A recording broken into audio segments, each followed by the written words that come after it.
The hard truth is that getting this deficit under control is going to require some broad sacrifice, and that sacrifice must be shared by the employees of the federal government. After all, small businesses and families are tightening their belts.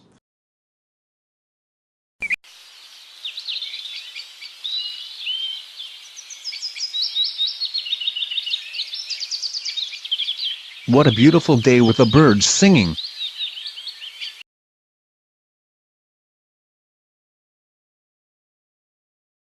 Good afternoon, Professor.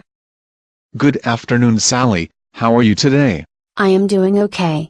Did you hear what President Obama said about reducing the deficit earlier during his speech? Yes, I did. How do you feel about this statement? Well, if households and firms have to reduce spending, I think the government should as well. Have you not completed the assigned readings? No, I was playing golf all weekend. Well then, Sally, it's your lucky day that I have some free time today. Let's take a look at what happens when a government balances its budget, runs a deficit or a surplus.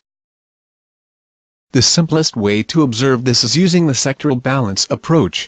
Okay, but what is the sector balance approach? You must remember, in a closed economy you have the public and private sector. The private sector plus the public sector is equal to 0 for accounting purposes, and this is an identity. The private sector is firms and households, and the public sector is the government. The private sector spends, saves or invests out of their income. The government spends according to the budget that is agreed upon. The government also collects taxes every year. Okay, but how does all this factor into the sector balances? Or more to the point, how does the public sector's balance affect the private sector's balance? Well, Sally, for every debt there is a matching surplus and vice versa, so let's start by using a teeter-totter to get a better visualization. When the government's budget is balanced, it spends exactly as much as it collects in tax revenue. This means that the private sector's savings is equal to its investments. The teeter-totter is balanced in this example. Okay, but I am part of the private sector and I want to have more savings in my bank account. I might need more savings to cover upcoming expenses, for example, tuition costs are rising. That is a great example, and every student is facing the challenge. If your income does not increase, you could sell some of your investments or assets. I do not want to sell any of my investments or assets, and I do not want to go into deeper debt. Then what could be done to increase your amount of savings? I know the government could lower taxes, and that would allow me to put aside more income to pay for my education. That is a great idea. Let us take a look at what happens to the sector balances when the government lowers taxes and spending stays constant at the current level. Let's take a look at the teeter-totter. In this example, the government is spending more than it collects in taxes. Wow, look at that. Now the private sector overall has a surplus and the government is in deficit. That is exactly how it works, Sally. The government is running a deficit because it lowered taxes but kept spending the same. The private sector's surplus increased by the amount that the government cut taxes. But it still does not give the private sector a very large surplus. The country is in a recession and consumption is low and unemployment is high. You are exactly right. What else does the government have the power to do that would give the private sector a boost and reduce unemployment? They could lower taxes some more. Yes, they could, but they just did that, and they do have more options than lowering taxes. For example, they could increase spending on the infrastructure, and the country needs improvements to be made in that area. That is a stupendous idea.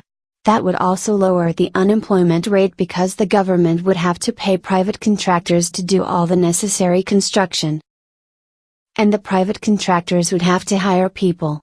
This would raise the amount of consumption all around.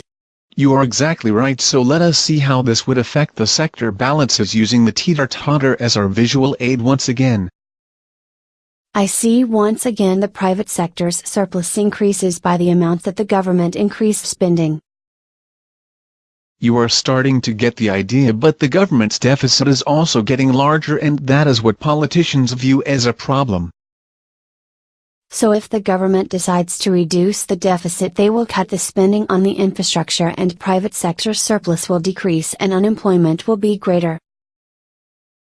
That is correct, as you can see in the teeter-totter visual. So that is not good for the private sector.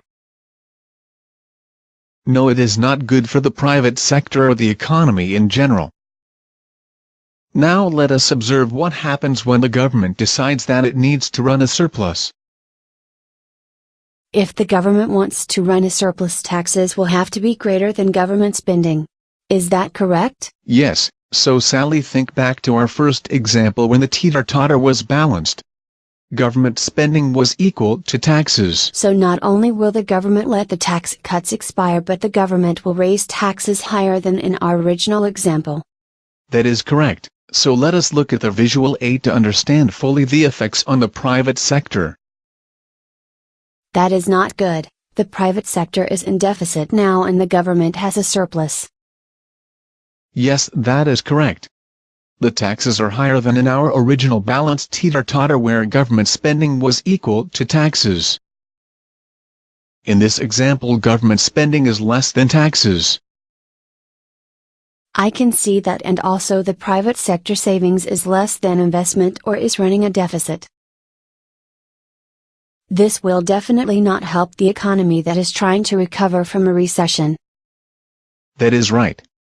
The government is able to run a surplus because the private sector is running a deficit. The problem is that the private sector cannot sustain running a deficit over a long period of time. It will eventually lead to a recession. We have now gone through the sectoral balances approach in a closed economy model. Do you understand now? Yes, I do. I wish that I had studied instead of playing golf.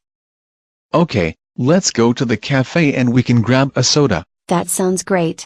Do you see that plane?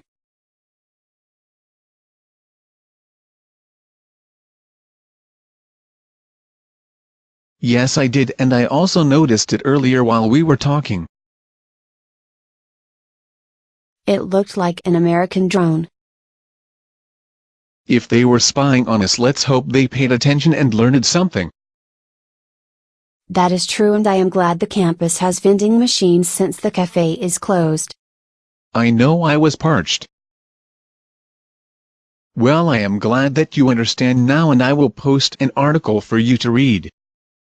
The article describes what happens to the private sector when the government balances its budget. The government has attempted debt reduction 6 times between 1791 and 1930. Following each attempt was either an economic depression or a recession. I understand why now. Why does President Obama believe we should reduce the deficit? Because he does not understand how the economy works, along with many other politicians. Well, thank you for your time, Professor. I am going to go home and study. It was not a problem, Sally. Enjoy your studying. Wir müssen herausfinden, wer sie ihnen verkauft hat. Unsere einzige Chance ist jemand, der sich als Terrorist ausgibt. Wir brauchen einen Schauspieler. Und man sagt, du bist der Beste.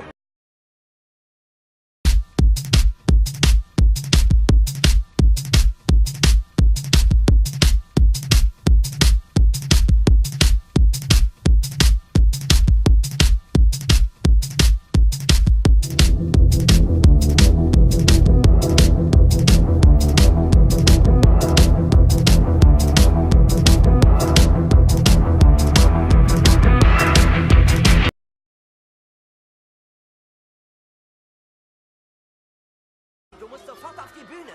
Nein, ich kann Alec Baldwin nicht an die Wand spielen. Er ist der beste Schauspieler der Welt. Du musst es versuchen. Ich bin nicht so gut. Weißt du, du bist der größte Schauspieler, den ich kenne.